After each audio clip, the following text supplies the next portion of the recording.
And now it's my pleasure to introduce our first reflection for the evening from one of QAM's founding members, Matt Denning. Born in Brisbane, Matt's childhood interest in aircraft from about the age of 8 was fuelled by the fact that the family home lay under the flight path into Brisbane's Eagle Farm Airport. Matt joined the Aviation Historical Society at the tender age of 12 and shortly thereafter became embroiled in the acquisition of an Australian-built Canberra bomber, which was to become QAM's first aircraft. Throughout the subsequent decades, Matt supplemented his working life as a civil engineering design draftsman with countless hours devoted to researching and restoring a number of derelict aircraft, not just to static display condition, but to flying status. Unfortunately, Matt is overseas and unable to be with us in person tonight, but has made a video presentation which we will now show.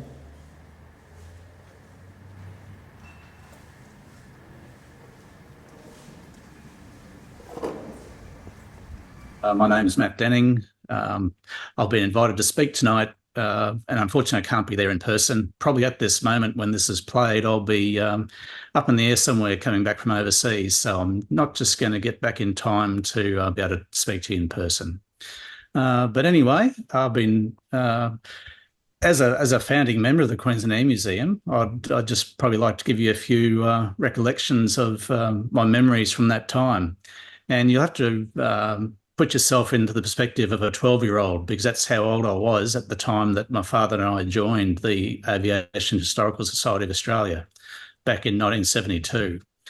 We'd attended an air show at Archfield Airport, and I saw my first ever World War II fighter, being Mustang VHIVI, flown by Whitbread, doing a display at Archfield, which obviously transformed my ideas of aviation history and an interest in old aeroplanes.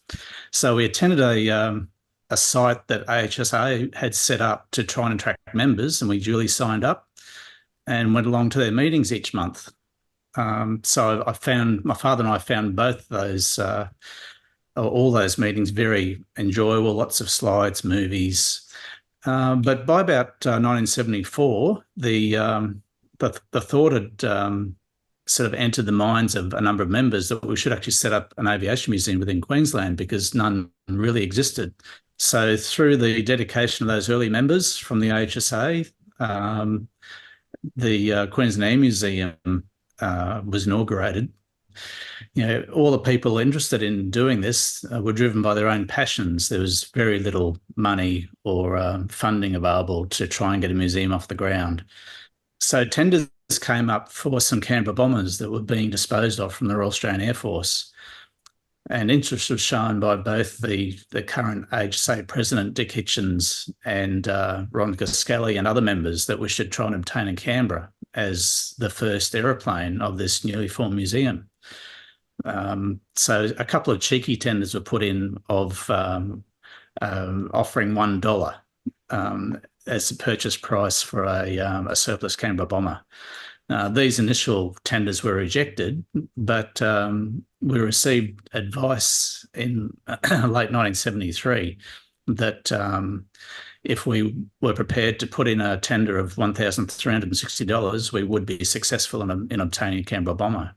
So a number of members put their hands in their pocket, including Dick Hitchens, Ron Kelly, and Neil Royce, and several other members as well, put in money, and that was all raised in time to meet the tender deadline and secure an aeroplane. So by late 1973, I think it was November, we had confirmation that the Canberra was ours, but it had to be removed from Amberley, where it was located, by January 74. So it didn't leave a lot of time. So here we are. We have a huge aeroplane, no home, no other money available to move it. What do we do? So the call went out to the Courier Mail and various other places for help and looking for assistance and a home. So John Hunter from Currabee, who had put a large collection of horse-drawn carriages and vehicles together as a private collection, was just about to open it to the public, and it was called Pioneer Valley Park. He made some of his land available at Currabee to the Queensland Air Museum so that we could actually put the Canberra on that site. But we still had to dismantle the aeroplane. So I can recall my father and I going to Amberley on pretty much every weekend from November 73 through January 74. So it was over summer, very, very hot days, hot weekends. And we had received advice from the Air Force that the best way to transport it would be to remove the nose and the tail section and leave the entire wing platform still connected to the centre fuselage and place that on the top of a flatbed truck as the best way of removing the aircraft. This was obviously still a massive load. So all these successive weekends were taken removing all the bolts between all the two bulkheads, forward and rear of the wing platform, to remove the nose and the tail, as well as all the electrical connections, hydraulics, everything else you can understand would be running through those areas in a complex bomber. There's just a whole lot of stories that happened around that time too, of the aircraft being fairly stripped out, and some of the lower ranks in the Air Force dropping by to see what was going on and realising that there wasn't much there. So parts that had been removed gradually tended to come back and get put into the aeroplane. Fortunately, to make it more complete inside.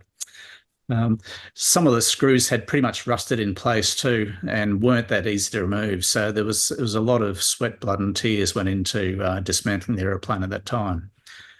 But by January 74, it was ready to move, and we did receive assistance from some transport companies to help move the aeroplane.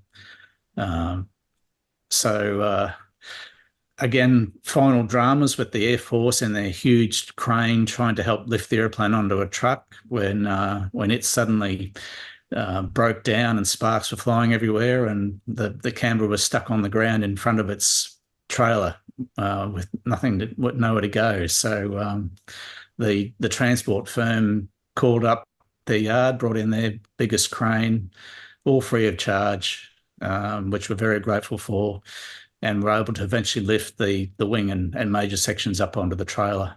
So it was about 10:30 at night when the Canberra finally left Amberley in early January 74 for the night trip through to Currabee on the south side of Brisbane. The trip from Amberley to Currabee was fraught with danger as well, because there'd been some roadworks that had cropped up that afternoon that no one was aware of, and so various roped off areas and cones had to be worked around, and eventually the aeroplane did get to Currabee in the early hours of the morning.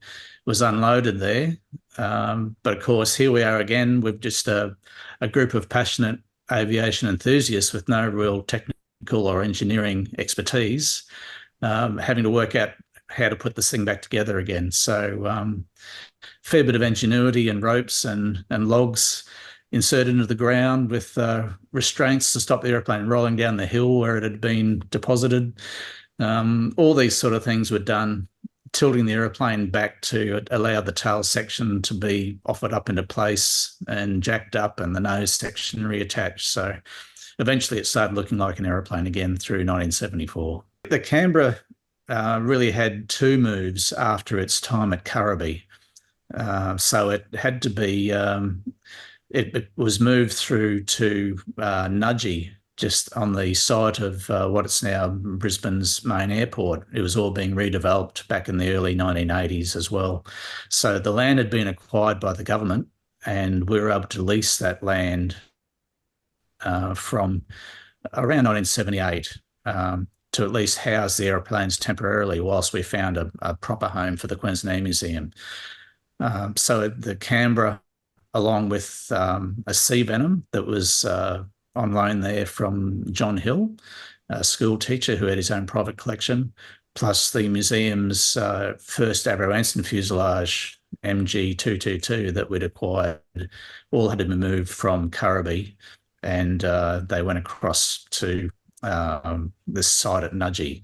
So again, the Canberra had to be dismantled, put on trucks, relocated to Nudgee, reassembled. Well, once the Canberra bomber had been acquired and was set up at Currabee, and we could sort of take our breath again, Dick Hitchens, the president, and he was aware of a number of meteors that were still being operated by the RAF at Woomera in support of the drones and atomic testing that had been done down that area.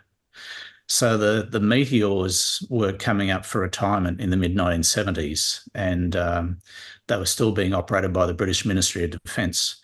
So I can recall at the meetings, Dick would have sent off another dozen or so letters to different parts of the Ministry of Defence, our government, RWF officials, trying to find a way to secure one of the meteors that was still airworthy and located at Woomera, and have it flown up to Queensland, so at least we could have the aeroplane as part of our museum collection as well. So that all became successful in the early 1975 when the British Ministry of Defence agreed to donate the Meteor TT-20. It was one of only 2 remaining airworthy meteors in Australia at that time. So 15th of July 1975 was a fairly significant day. It's when the meteor was actually transferred from Woomera through to Archerfield, and its track took it over the top of Amberley, where it had been previously arranged for the aircraft to lead a formation of 4 aircraft, so itself in the front, an F-111 off either wing, and a Canberra bomber flying up behind. It's fabulous that the Queensland Museum has evolved and remained a strong force in the aviation historic community within Australia. It's grown incredibly well with a large collection of aircraft now, and it's probably beyond the wildest dreams of all the initial members who were there to get the whole thing off the ground back in the mid-1970s. So my main involvement in the museum was from the years of 1974 when it was inaugurated through about 1978. I finished my senior year in 77 and joined the RAF Academy at Point Cook in 1978. So from that time on, my life took different paths with gaining a pilot's license, and also I had obtained a boomerang fuselage, which occupied most of my time with trying to get that restored. So I certainly still did keep in touch with the Queensland Museum and all its activities right through from those early days to the present.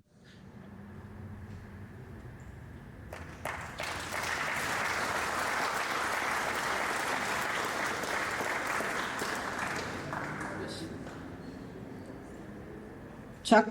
Oh, thank you. Thanks, Chuck. What a shame that Matt couldn't be here tonight.